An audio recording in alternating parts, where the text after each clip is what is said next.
Japanese leaders have faced more than a year of questions and criticism for how they responded to the accident at Fukushima Daiichi.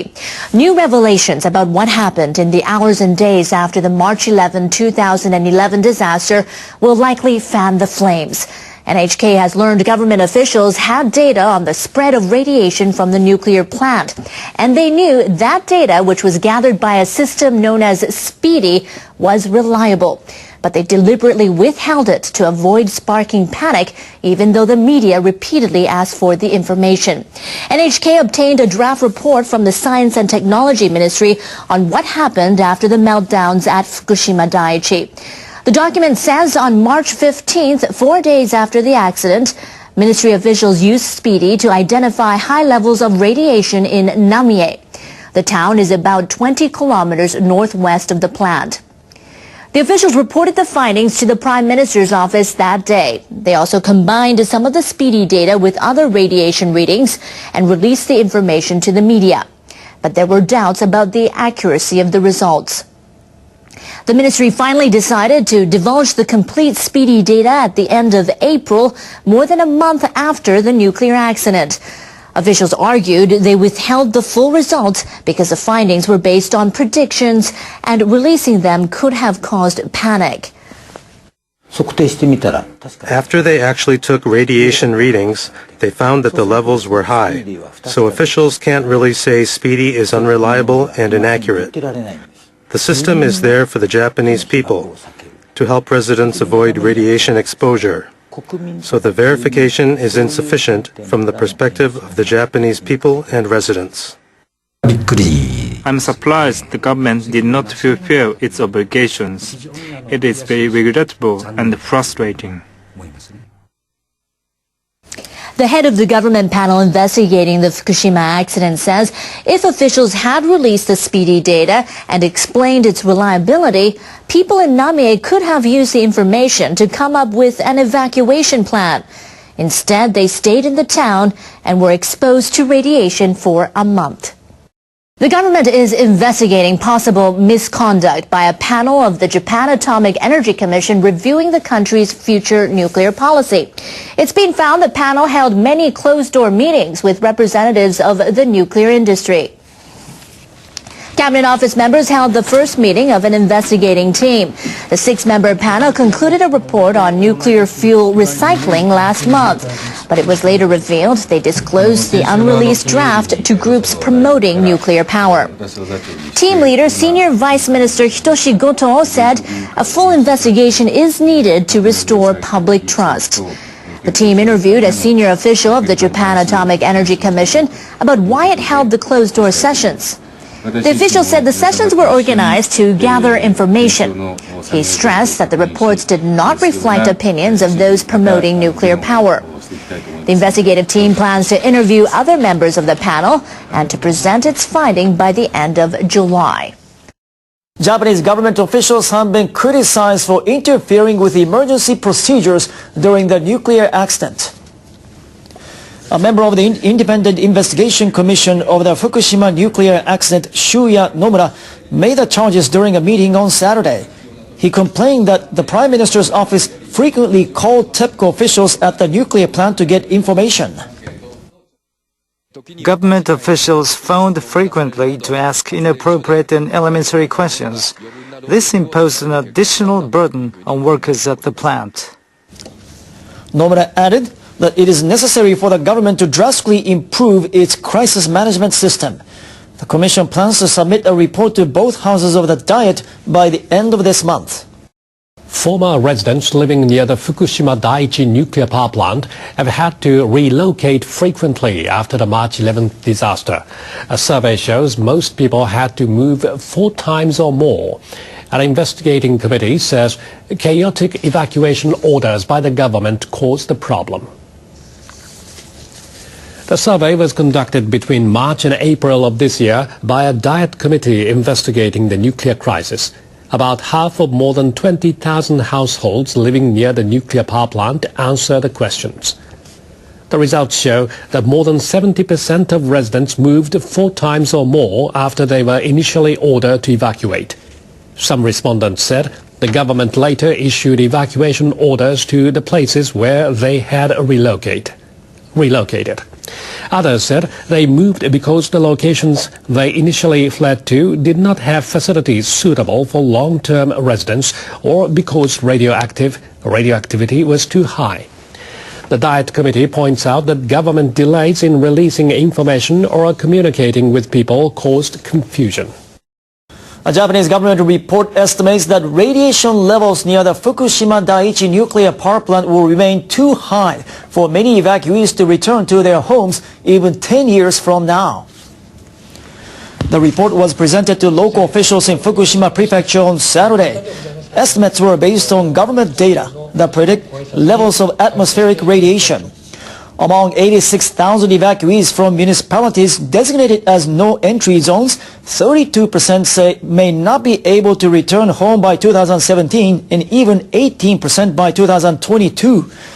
Radiation levels are forecast to exceed the annual safety level of 20 millisieverts in 6 towns and villages designated as no-entry zones.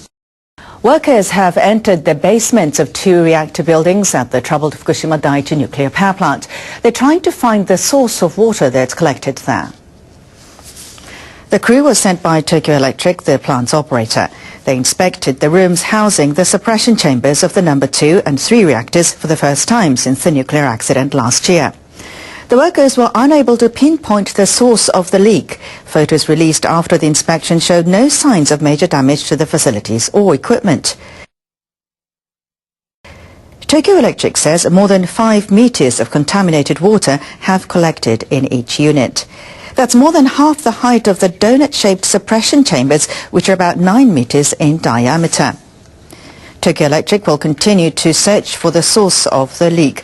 Damage to the reactor's containment vessels and suppression chambers must be repaired before the reactor can be decommissioned. Prime Minister Yoshihiko Noda wants to restart a nuclear plant in western Japan. He says it's vital to avoid power shortages this summer. But he needs the approval of the local government. The Nuclear Committee of Fukui Prefecture has accepted a draft report guaranteeing the safety of the 2 reactors at the Oi plant. A panel of experts met on Sunday, but their meeting was delayed for about an hour by protests against the restart. Panel members reviewed a draft of their final report. They say the new safety standards decided by the central government reflect all the available information at this point.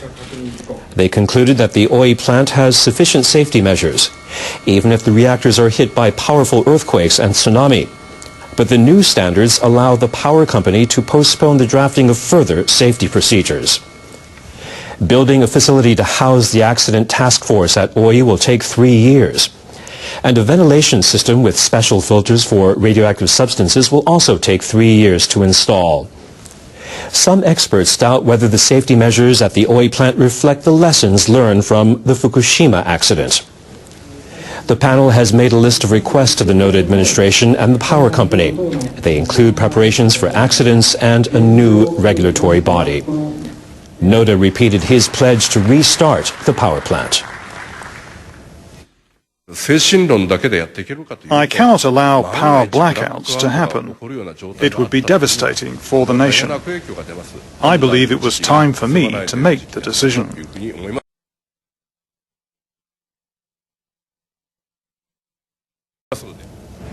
With the committee's agreement, the report will be submitted to the Fukui governor as early as Monday. The governor will then inspect the plant and is likely to make a decision within a week on a restart. If all goes as planned, it'll be the first nuclear power station to resume operation since all of Japan's reactors went offline in May. The next generation of nuclear engineers is in Japan. They're taking part in a program run by the International Atomic Energy Agency. The young professionals will learn about nuclear power, and they'll also study the accident at the Fukushima Daiichi plant. The engineers have gathered in the village of Tokai, north of Tokyo. The IAEA program is aimed at creating capable managers in the field of atomic energy. Many of those taking part in the Nuclear Energy Management School are from Asia and Africa. The program will last 3 weeks. Participants will look at the latest developments in nuclear power generation. They'll be able to compare notes on the use of this energy source around the world. I want to understand about the nuclear sector from starting point to the end point. Why the world needs nuclear energy. Participants will visit Fukushima Prefecture to learn about the accident at the Daiichi plant. They will also be able to see decontamination work firsthand. One of Japan's biggest real estate companies has announced plans to build a huge solar power plant in the disaster-hit Northeast. The plant will be located on a golf course forced to close after last year's nuclear accident. Mori Trust plans to invest more than $50 million in the 10-megawatt facility in Izumizaki Village, southern Fukushima Prefecture. The company says it hopes to begin building in October and start supplying electricity by the summer of 2013. It says it will gradually expand the plant, eventually generating enough electricity to supply 3,000 households. Mori will sell the electricity to regional utility Tohoku Electric. New legislation requiring power firms to buy locally generated renewable energy comes into effect next month. I believe it is important to use the golf course as a renewable energy factory. The project will help bring life back to the local community.